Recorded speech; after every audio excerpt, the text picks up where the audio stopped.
You're now listening to a Sanity Hot Take. Oh, yeah. Yeah, it's a bonus episode. This is Nathan Alverson, humble and obedient host. I'm a white guy. I'm going to be talking about some rap with my brothers. We got... I'm already so ashamed. We've got... Should I cock my hat? Yeah. Nope. We've got... Because I'm not gonna. We've got DJ Jakey Jeff here, a.k.a. Jake Menzel. In the Fresh Prince. And Fresh Prince Ben. Fresh. Yeah, I'll give you my rap later, listeners. I got to be the Fresh Prince of Ben. I don't remember how it went, but yeah, it's pretty exciting. It's pretty exciting stuff. We are going to do something that everyone's been requesting and that we were resistant to at first, which was a Kanye hot take. Man. Yay. And we have our very own friend, who I think Ben is basically going to play the role of you, because do you listen to a lot of rap? No, I don't. What's your favorite rap song? Yeah, sorry about that. I for a while there, I really liked one of Propaganda's albums, but that's spoken word, I'm told, not rap. So I stink. Yeah, Jeremy, can't believe it. Oh no, who's this? It's identify yourself, sir. Hey, Jeremy Chastain. Jeremy Chastain. He is the brother of Brandon Chastain, who you may know from the Bookening. If you listen to the Bookening, you may hear him shout it out because he's one of our fine supporters. He's the dark-hooded Lord of Death. That's right. Himself. Successful businessman. Actually helps with business with Warhorn Media, too. Gives us some time. It's helped us a lot and has effectively bought his way onto the show. Yay. No. We wanted him to come on because, so Ben Solzer, so white, you're not even going to hear any more from him. Me, also pretty white. Jake, not as white. I mean, but still pretty white. Still pretty white, yeah. Jeremy, sounds like I'm setting it up that Jeremy's like, hey, no, I'm not going to even try to do a black guy voice. Pretty white. Yeah, Jeremy's still pretty white, but Jeremy actually enjoes the rap. He likes to listen to the rap. He likes to listen to the Notorious Big and... Oh, come on, man. For sure. No, the Bare Naked Ladies. Yep. What if that was all my rap references? The Beastie Boys. The Beastie Boys. Yeah. DC Talk, all the great... Toby Mac, all the great rappers. But we did want to talk about Kanye. We did have a few thoughts. This is going to be short. Maybe we should talk. Should we say, Jake, why we were resistant to doing like a whole proper Sound of Sanity episode on Kanye? Because everybody wanted it from everybody. The world was clamoring for it. We've been getting multiple requests a day. Yeah. My main resistance to doing a Kanye episode is that people need to leave Kanye alone and shut up and let Kanye be Kanye and figure out what it means to be a Christian. Yeah. And not that many people have that much interesting to say. But he's a celebrity who came to faith and is trying to figure out what that means. Okay, give him space to do that and let's let him be. You know, if we have anything to say to him, maybe it's step out of the limelight for a minute and figure out your family and your life. But keep off the Kardashians. Keep off the Kardashian program and, killing that show would be a good step. Killing that show and just getting out of the limelight. But I'm sure Kanye listens to Sound of Sanity. I'm sure he wants to help produce the next My Soul Among Lions album. And right. Fingers crossed. Right, you're welcome to, Kanye, if you're listening, but we're not going to stand in your way. But yeah, that was our resistance. It's just, everybody's got an opinion and most of them don't seem all that necessary to me, at least. Yeah. I speak for myself here. But Jeremy, you are going to, like your brother does on the Bookening, provide some much needed context because you're a horrible sinner and you've listened to some Kanye in your life. Yep. So I guess if we start back at the beginning and we do a really, really, really quick run through with his discography, you got Kanye. He grew up in a broken family. He moved to Chicago with his mom. He quickly got into music, specifically via sampling. He didn't have enough patience, according to himself, to learn an actual instrument. So the best thing he could do was get a computer and actually start sampling. He was really good at it, started selling his beats pretty early on. And then ultimately he moved out to New York, started working with Rockefeller, which was Jay-Z's group.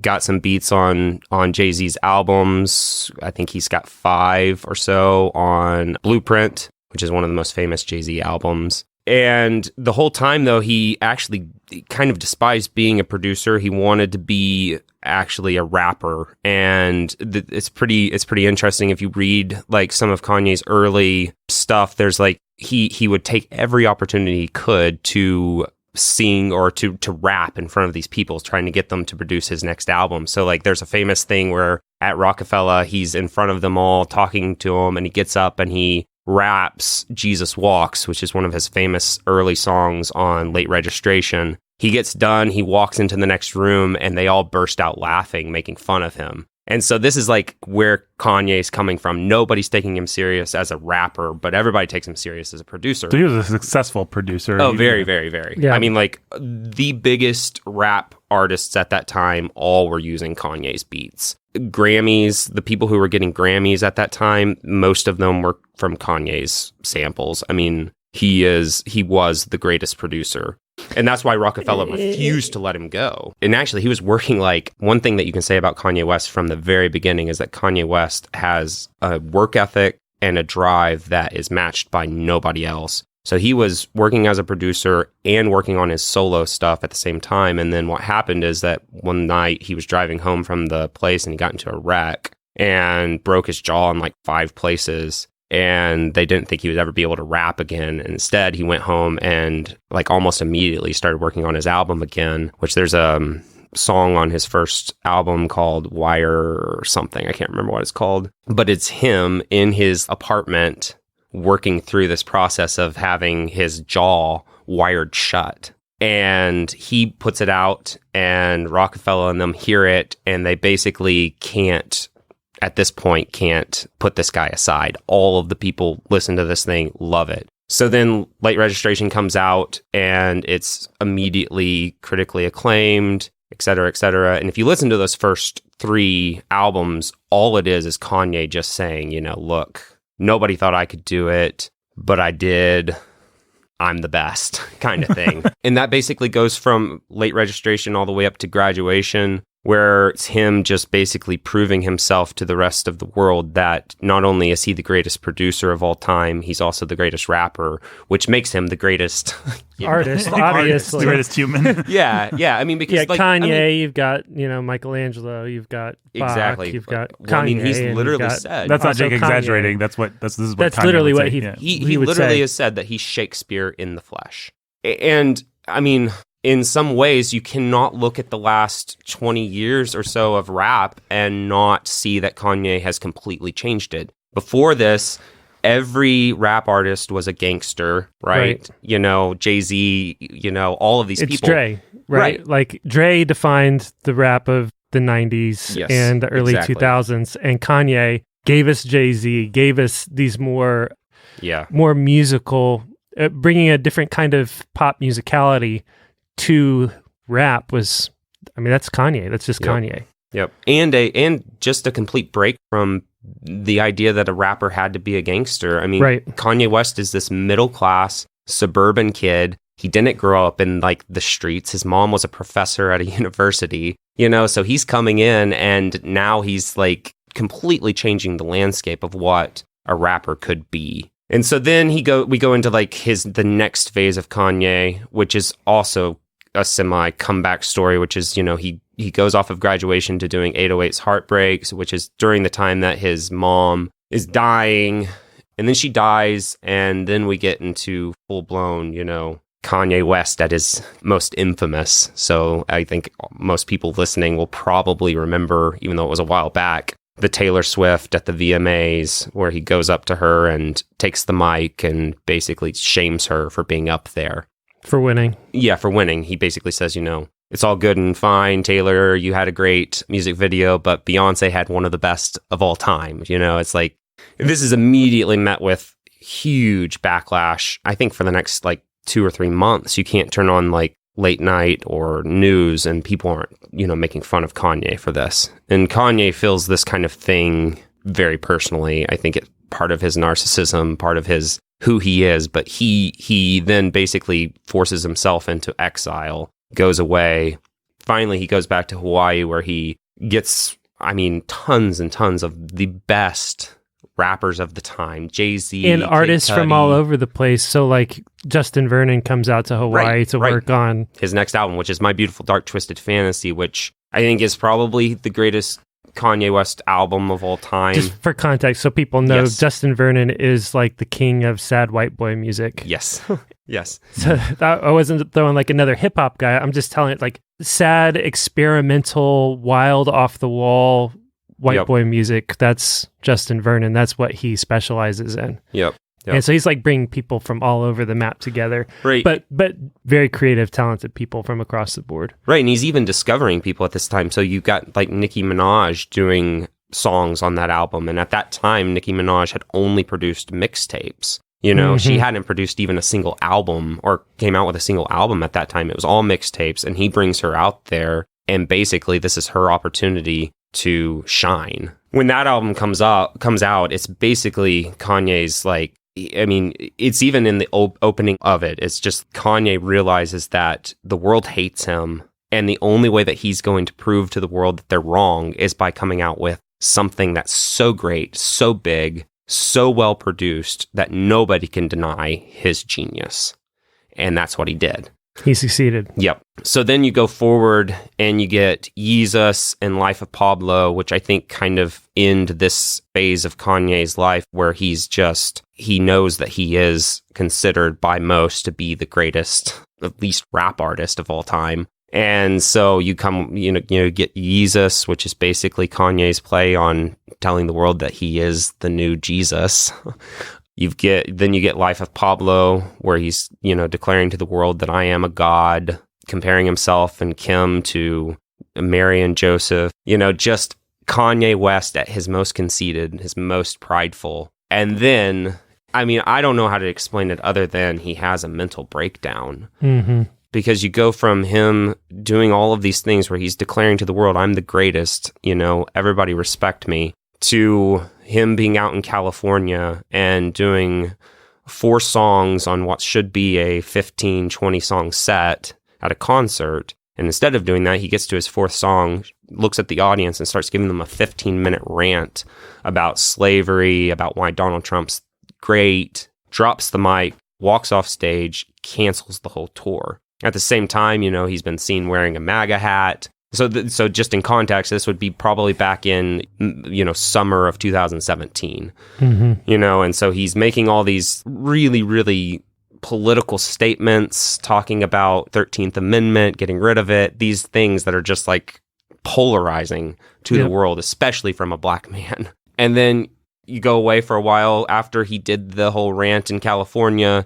The only thing we hear from him or anybody is that he's entered himself into a mental institution, essentially, to kind of diagnose his health. And then you go forward a year and you get Ye, which is basically his declaration to the world. Like, we've already known from Life of Pablo and Yeezus that he's obviously struggled with depression throughout his life. I mean, that goes back to My Beautiful Dark Twisted Fantasy, where he talks about suicide and plays with the idea of suicide. But it's Life of Pablo and those you get like explicit of him taking, antidepressants and things like that. But it's not until Ye that we really get his full-on admission that he's been diagnosed with bipolar disorder and that he, struggles with homicidal thoughts, suicidal thoughts, struggles with sex addiction, things like this. And so I think if you're actually looking at Kanye West's life, Ye is a good place to see that something changed, and is post Life of Pablo, where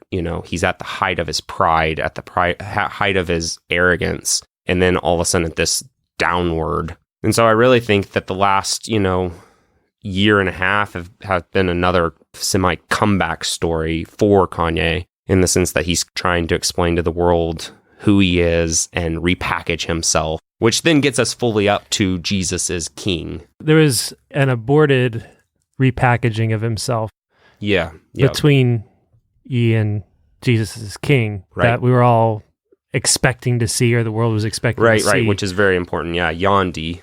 Yeah. So he's been promising us since the end of 2018 a new album, which was going to be called Yandi. So since My Beautiful Dark Twisted Fantasy, this is just kind of explains Kanye's obsession with how he does, and it's unlike anybody else, really. So he did in My Beautiful Dark Twisted Fantasy, he went to Hawaii, had all these people come out, and like they've talked about like his relentless schedule. He would wake up at this time, they would wake up at this time. Didn't matter if they were actually recording that day or not.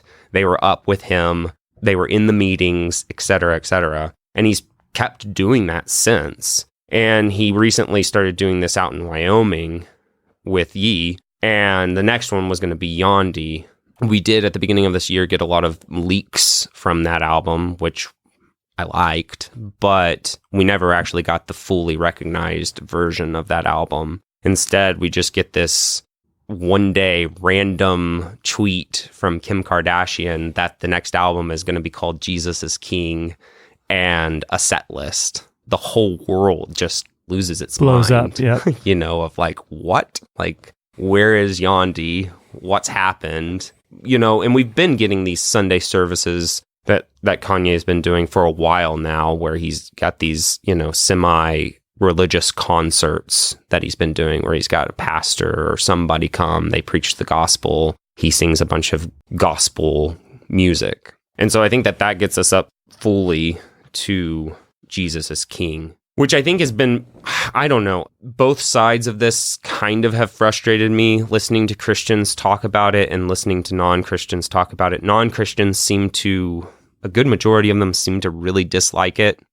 I think that when I look at what they're saying, I tend to think it's because the only lens that they can look at it through is the fact that Kanye has for the last 2 years been supporting Trump, saying controversial things about like the 13th Amendment, been talking, you know, fairly conservatively, and this just doubled down on it. Yeah, what happens, the pattern with Kanye is Kanye does something really ridiculous and outlandish publicly. Kanye goes then reinvents himself in such a way as to win everyone back to himself. Right. That's what everybody's expecting Yandhi to do, was he's drawn a lot of attention to himself with all this Trump thing, all this Trump stuff. Now he's going to go and reinvent himself again, and he's going to turn it into something new that's special. He's going to make us decide we have to like him again. And instead, he's doubled down. And so we get Jesus is King, which I do think is a great album. I think it's a great Christian album too. So that's a perspective on like why I don't really necessarily agree on with the non-Christians that are critiquing it. I have heard some non-Christians give good takes, but a whole lot of them are just, I mean, I feel like they've been mad at Kanye since his 15-minute rant at that concert. Yep. And it's not stopped. Yeah, I mean, I've read a lot of the major review, you know, your Pitchforks, your Rolling Stones, and it's all just like Trump this, Trump that. We hate Kanye's politics. He's a provocateur. Let's not be taken in by this latest provocation. Yep. And very little about, and they just say, well, you know, the music's okay, but he doesn't really understand gospel or something. Like that's basically most of the major media reviews in a nutshell. Right. And I would say that I actually do agree with some of that, only in that I don't think that Kanye, what I don't like about Christians is that view on this album. I do like Christians, but what I don't like about their view on this album is that a lot of them have they're almost acting like this is the greatest Christian manifesto to come out from a rap artist ever, which I would say, like, I don't really listen to Christian rap, but I've heard some things by like Lecrae and Toby Mac, and I would say that those guys have at least a better packaged understanding of Christianity than Kanye. Yeah. Right. And that's, you know, I don't know much about those guys, but when I listen to this album, I don't see somebody who is giving us like this amazing presentation of scripture or the gospel. What I see is Kanye still processing, that is Kanye. Every single album that Kanye has ever done has been him processing his life through a certain lens. And that's what I see with this album, is that Kanye is simply processing his life through the lens of, I've been hated. I'm going to start living my life for God, which is probably going to make me more hated. And here's how I'm processing it. And there's some beautiful stuff in there that Christians can identify with, and it's meaningful stuff. There is, yes. There's also things in there that I think Christians should be aware of, and not, you know, just, I mean, you still get Kanye comparing himself to Noah. You get him justifying his past actions, you know, like, I don't necessarily think that he was wrong with some of the things that he said, but, you know, he does spend a whole lot of time in certain songs justifying his past remarks. and still talking about the fact that he's the greatest artist resting or alive, Right. Which would be the lyric from the album. But Yes. the kind of thing that he said even in interviews about this album in particular. Yeah. Saying that he is the greatest artist to have ever lived. Mm-hmm. And so I think when people look at this, I think like what you were talking about at the very beginning, people need to be quiet and let Kanye, this is how Kanye is processing what he's doing. This is how Kanye processes every Everything. aspect of his life, right? So the question is, what a lot of people, what the haters are going to say is Kanye goes away, Kanye reinvents himself. Kanye goes away, Kanye reinvents himself. Yep. This is just what Kanye This does. is another version. So this is just another version of that, and that's fine, whatever. Not his best work. We'll see what he does next time. So that's what the haters who kind of maybe get the big picture of where Kanye's been and how he works, how he processes, and what each of his albums are. That's the kind of thing that people are going to say. Yep. And it is true that that Kanye is still very much Kanye. Yep. On this album. This album is a man who has gone away and reinvented himself or been reinvented by God and is processing all of it out loud for us. And so this is what Christian Kanye looks like. Yep. Let's hope and pray that we get more Christian Kanye and a better Christian Kanye Yes. and a better and a better and a better Christian Kanye, a Kanye who has been reinvented by God and not simply a bipolar man who is, happens to be on the upswing right now. yeah, who's on the upswing, but who's going to crash when reality hits. He's aware, and the album is very self-aware that a crash could happen. And the album is laced with pray with me, pick me up when I fall kinds of things. And he's also very aware that the place where the rubber meets the road for him is his family. Yes. And that permeates the whole album. And how could you be Kanye West, married to Kim Kardashian, related to Bruce Jenner, and not realize that your family is where this is all going to rise or fall? Yeah. Either you're going to be able to lead your wife and your kids through this, or you're going to have to find out how to walk the road alone, or you're going to crash. Well, and He knows that. One thing that I like about that, or one thing that gives me a little hope for Kanye, and I kind of hate to even speculate about it, I don't know the man. I just know what I read, and who knows. But one thing that gives me hope, just in terms of kind of the broader societal, cultural context of it all, the world will make a little space for a black man to lead his family in a way that it won't for a white guy. Yeah. If a white guy released the lyrics about you got to protect your daughters and stuff like that, that might be, I think, Jake, you might have been pointing this out earlier when we were discussing off mic, that might actually be the dominant narrative of this whole thing, was white misogynist idiot. But Kanye can actually be a father to his family in a way that we don't really allow for white guys to do. Secondly, he is enough of an iconoclast that it's interesting to at least note that he's making the right enemies. The liberal, progressive elitists hate him. And I could see him just digging his heels in there. And it's not that digging your heels in as an iconoclast saves you. It's not that that's... It's not like it's an intrinsic virtue. But it's something that does carry with it some built-in protections against caving. Right. And you see this even with his support of Donald Trump.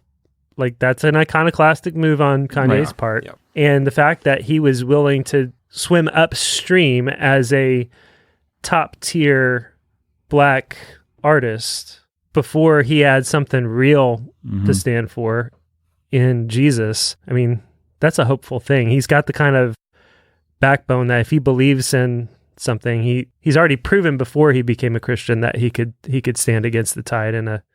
Right. And it's not that his redemption can be worked out simply as an act of opposition, but the opposition that he's going to receive from it may add fuel to the fire instead of damping down on the fire, which is just something to note.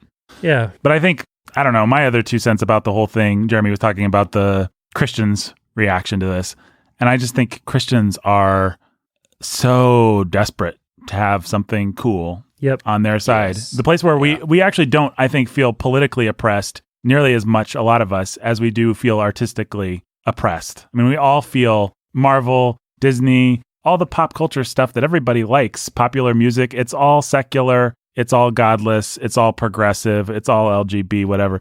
And we just feel bad about that. And I think any Christian who's intelligent feels bad about the unintelligent response that Christians have to it. The dumb Christian movies, the God is not dead, the really cheesy stuff that Christians come back, Fireproof, I haven't even watched that stuff because I despise that Whatever stuff. you hear on K-Love. Yeah. I mean, how much of even putting together a podcast like this, Jake, is us not necessarily deciding to be cool, but just processing things through, like, we want to be Christians and we also just want to do something good. And it's really hard to know how to do that. And so finally, a big, giant cultural icon, this guy is doing something that's cool. It's actually already, the seeds of not coolness have been sown. The liberal elites don't like it. And the only point I want to make is that's fine. Be excited about that. But understand that if Kanye continues to actually be a Christian and grows as a Christian, he will become uncool. Yep. And you won't be able to latch your coolness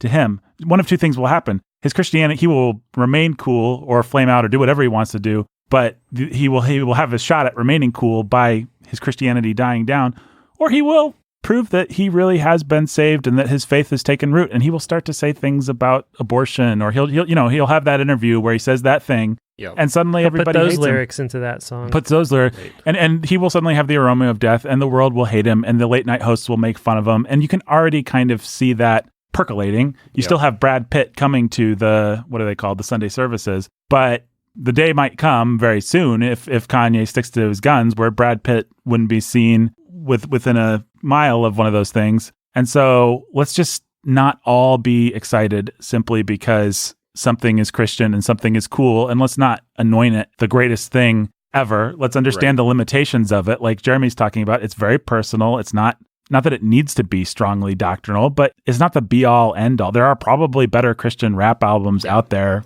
written by people I've never heard of. Yep. It's pretty great. Yeah, it's a good album. Yeah. It's fun. And I think what you're talking about, you can already see that beginning to happen with some of his interviews. I mean, if Kanye does continue doing what he's doing and saying the things that he's saying, I think you're right. He will quickly become uncool. I mean, you can already see it. I mean, Pitchfork, Paste, all of the places that you go to find good music what's cool, today. That I go to find what's cool. Yeah. Same. Are like this is lame. This is passing. Even the interviews and things that like are positive. James Corden did a thing with Kanye. Right? He's on a plane with Kanye and Kanye's Sunday morning or his Sunday service choir. And in that context, Corden's got to play like he's all there. Yep. He's all with it. That's the whole point of the thing. But you see how uncomfortable he gets in different places, and the places where Kanye is going to make him uncomfortable.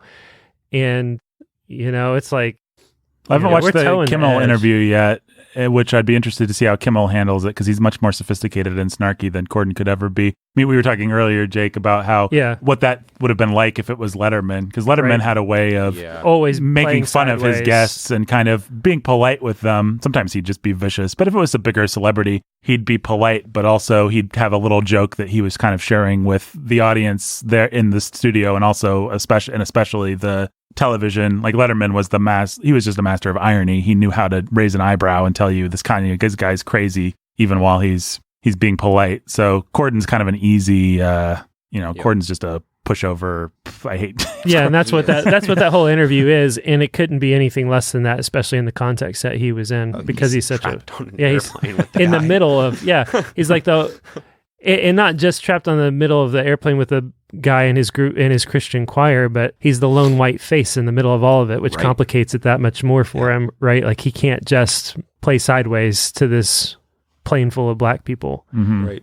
Even if he hates their religion and he hates Kanye's, I think you should have as many kids as possible. I want to have 7. If you don't believe in Jesus, you're Walking Dead, man. Like, whatever those, all those little things that Kanye says in that moment, Kanye is in the driver's seat and is in the position of, it's actually relative to a lot of other circumstances, like Kanye's got the deck stacked in his favor. Yep.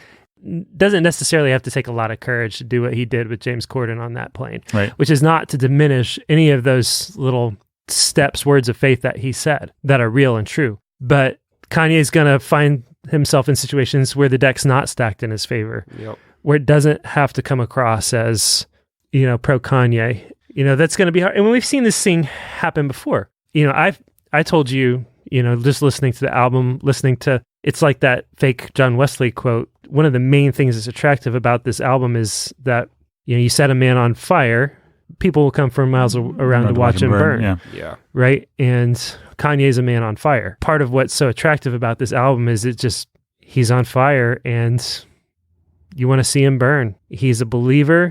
He's all about it. And I feel listening to the album that I'm not listening to Kanye West. I feel like I'm listening to a brother. Yeah. Mm-hmm. Yeah. Right? Like I understand this. Like I get the place that a lot of this is coming from. Yeah, if somebody put a gun in my head and said, make a judgment about Kanye's faith, I think what I'd say is, well, it sure seems like a seed's sprouted. This is not a seed that's landed on rocks and not sprouted. Whether the soil is deep or not, only time will tell. Whether the flower will put down roots, I don't know. But it sure seems like there's a flower. And our part when that happens is always to rejoice as Christians. It's not to do anything less than that. When the prodigal comes home, you rejoice, you slaughter the fattened calf. When the prostitute comes and anoints the feet of Jesus with her tears, you rejoice, and you don't stand aside like Peter. Do you know what this person has done? Sometimes, at the end of the day, even those people end up falling away from the faith. And we have been there and done that with Bob Dylan. Mm-hmm. And he had a strong conversion, and the Christians flocked, and everybody wanted to get their hooks in him, and everybody wanted to make him the spokesperson for celebrity cool. And then his cool went away, and he tanked, and then he came back, and now he's cool and ironic again, and also not a Christian. And he was lyrically much stronger than, you can argue about artistically whether he was stronger, but in terms of setting forth Christian truth, Slow Train Coming for sure is a better album, if that's your only standard, which I don't think it actually should be. But which I think maybe actually is one of the things that I like the most about this album is that it's just Kanye being Kanye, but processing his life through. I think it's very sweet and lovable. Through his faith and through his family, which seems to be the other big lens that he processes everything through nowadays. And if we keep thinking of his life and, he's already said, which I don't have much hope for, but he's already said that he wants to drop another album at the end of this year. Oh, that'd be cool. It would be. And I think that it'll be fascinating to see because Kanye the only reason to hope for that is that interview he gave where he was talking about what a blasphemer he is for calling himself a perfectionist. Yeah. Yep. And so maybe if he decides that he's got to repent of his perfectionism because only God is perfect and he needs to stop pretending like he can achieve perfection, then maybe we'll get another album. Yeah. But even this album, got delayed for a month, and everything that you saw about it was, every time he listens to it, he wants to tweak it, he wants to redo it. He's got to bring people in to redo this or redo that. Right. Or is it right that he recorded every song and then scrapped them and re-recorded he does everything? That all the time. Yeah. Like when we got Life of Pablo, we got before it actually came out, we got like a whole track list that was leaked, and I think only like 2 or 3 songs, and that may have been for Ye, but one of them he dropped a whole album. It got leaked. And then only like 2 or 3 songs actually made it. And this has happened multiple times with both Yandhi and this. Well, in Yandhi, my understanding, correct me if I'm wrong, like some of the songs that we hear on Jesus is King were from Yandhi, that they were completely rewritten, redone. Nicki Minaj was supposed to be on this, and he couldn't get the rewrite, or he couldn't get the song right. I think from him, or she quit. Yeah, she quit. Just like, I'm not being a part of this. Yeah.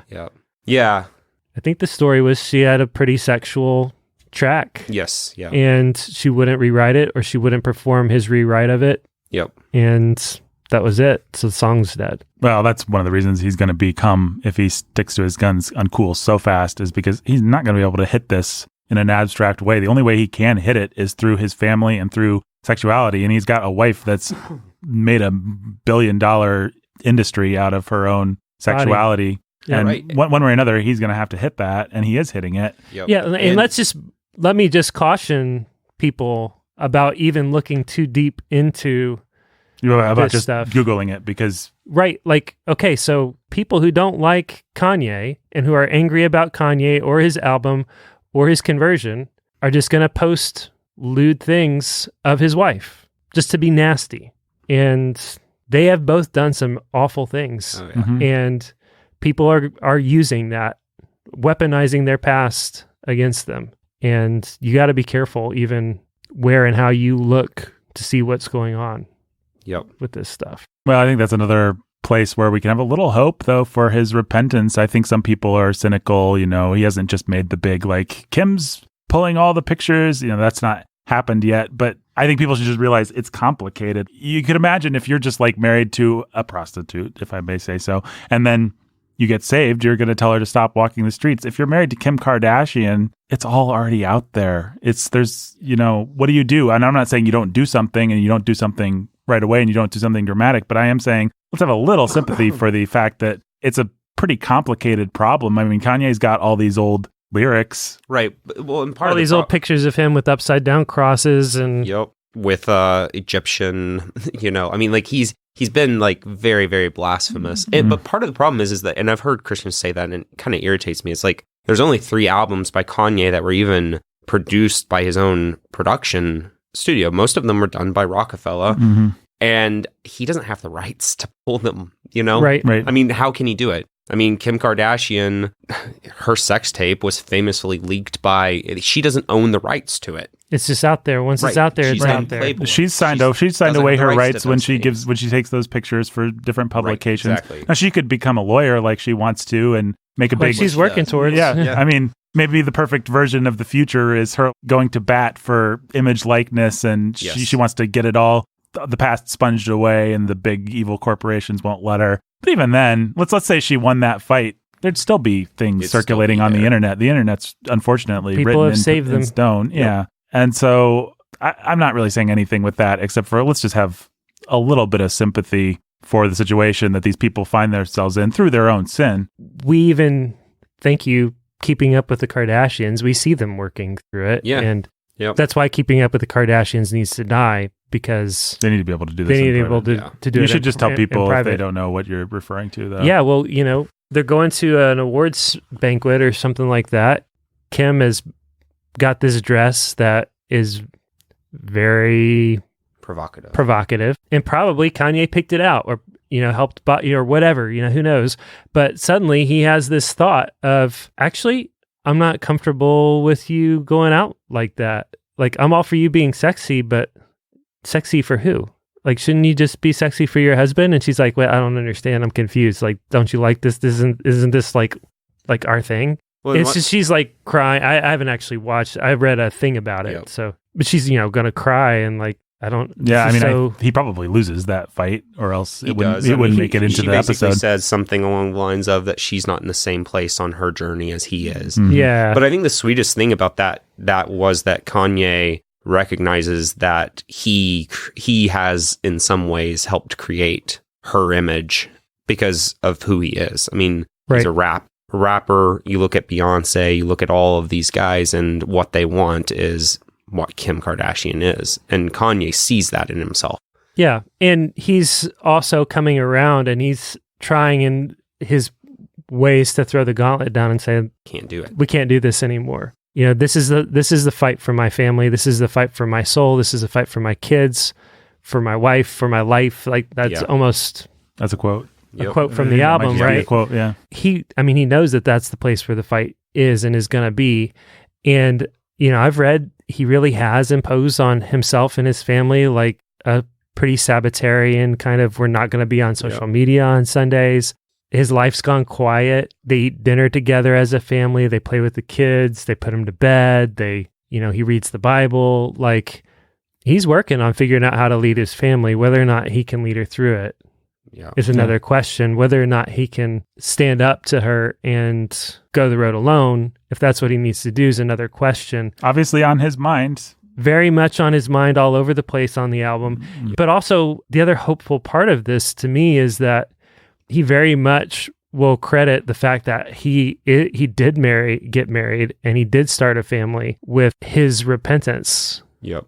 His journey to God is this surprising thing that now he's got a wife to take care of, and now he's got kids, and now he's got 4 kids. He wants to have 7. He thinks you should have as many kids as possible. They're blessings. They're all blessings. Why wouldn't you? He has all these thoughts that are sweet. But it's really sweet. And it is his family, and his family connected to God, and trying to figure out how to be a good husband and father that you really feel has been part of the driver this whole way. So that I don't want to pretend it's gonna be, he's gonna come through all of it with his family, but he might. Like there's good reasons to hope. There's good reasons to be hopeful that he'll come. Kim's posting is being at least publicly supportive, posting videos of their kids worshiping God and being baptized, and I think she was baptized, wasn't she? Yeah. Yep.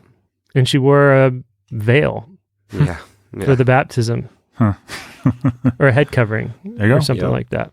Kanye West brings head coverings back to Western civilization. Wouldn't it be amazing? It would be.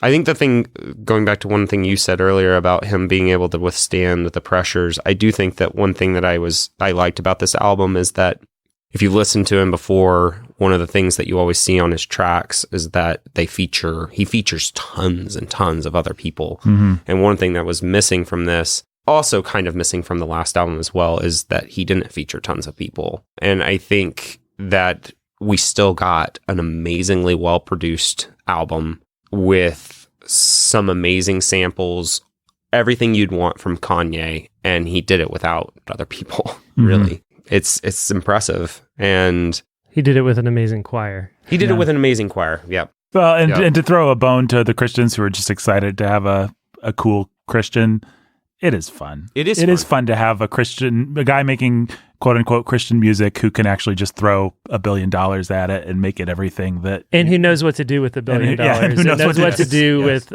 a cool choir, and what to do with who has the idea. I know what this song needs. Kenny G. Yeah. And he's right. Yeah. Right. And I have his home number. And a guy who is not, he's not going to go out of he's going to be in the media's attention for the rest of his life, no matter what. The next album that he comes out with will still be reviewed by Pitchfork. Yep. It'll still be reviewed by Paste. Maybe that won't be true in 5 years, but even if they start to hate him, they'll hate review it until the end of time. Exactly. Like, here's another sucky attempt at a. Yeah, so he's got that. Yeah, Bob Dylan was never going to end up being ignored either. Right. No, he's just an icon, and so is Kanye. Okay, so takeaways. It won't stay cool if it stays Christian. That's my big takeaway. Jeremy's takeaway is Kanye still Kanye. Kanye's still Kanye. And if you didn't know, now you know. And Jake, your big takeaway is to have a little hope in space or something like that. Let's celebrate a sinner coming home.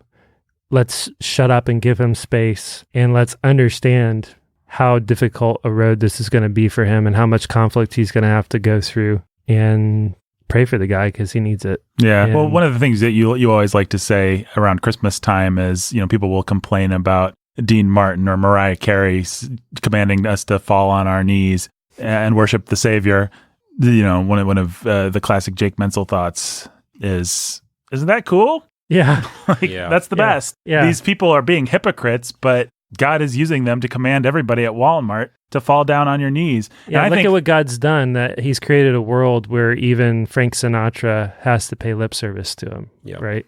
And the public figures, even artists, I think, do carry a certain amount of symbolic weight or authority. And so to see, let's just pretend for a moment like Kanye is being completely cynical. It's just a function of his bipolar narcissism. I still think it's kind of cool to see a public the fact is, guy bearing his public image this way in glory of God. And the fact is, no matter what happens with Kanye in the end, God will have used this for all kinds of good in all kinds of people's lives, and it's been an encouragement to me now. Yeah, at the very least, it's got everybody talking and thinking, and that's something. Just like a great podcast like Sanity, which was produced by me, featured Ben. I'm still here. Got any thoughts, Ben? My takeaway is that we're going to be producing the next great rap album right here at Warhorn Media Studios. Yep, that's right. Or maybe Kanye will be producing the next rap. It could be 41 to 50 by Kanye West featuring My Soul Among Lions. Yeah, featuring Jody, that great rap artist, Jody Killingsworth. And thank you very much for being here, Jeremy. No problem. Maybe we'll have you back again sometime to talk about music. Hey, people. Hey, fun thing, guys. We literally texted Jeremy like 20 minutes before this episode started and said, hey, can you drive here and provide some context on Kanye West for us? And he got in his truck and drove straight here and sat down in the chair and started talking. So all of that, him and Brandon, not so far off when it comes to their ability to provide context. Brandon, Shakespeare, Jeremy. The modern Shakespeare. the modern flesh. Shakespeare. Yeah, exactly. The Shakespeare in the flesh. Shakespeare in the flesh.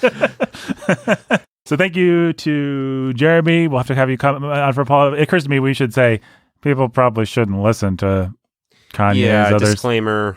Most of his albums are not. It's pretty vulgar, Yeah, nasty I would stuff. say Yeah, if your which you'll find, conscience like, is- even if you're listening to this album on Spotify or whatever, like, when it gets done, it's going to go into playing more Kanye. Yep. You know, if you play it for your kids, which I recommend doing, Yep. because it's great. You just need to be sure you know when that album ends, because you have no idea what's going to come on next. Yeah. And to It could say be- that it can be pornographic is to be An understatement. an understatement. It might be very explicitly biological, and that's not good or profane. So, thank you, Jeremy. No Thank problem. you, Ben. Thank you, Jake. We executive produced this bad boy, me and Jake. And folks, until next time. Jesus is king. And speaking of rap, folks, we've got quite possibly the best rap now coming your way. This is actually, and I'm not telling a lie here, a cut scene from the episode of The Ville called Everything is Possum. Originally, Quentin Seltzer had a rap song, and we cut it out of the episode for reasons that you may or may not understand in exactly a couple seconds. So, but you're going to get to hear it now in honor of another great rap artist. Yeah, that's right, Nathan. And the reason, the subtext here, folks, in case you didn't catch that, is that it would have kind of overshadowed the rest of that episode. Writing is not the best, but my rap songs, what can I say? I mean, they're gonna overshadow anything in any place they are, because they're that good. All right. Excuse me.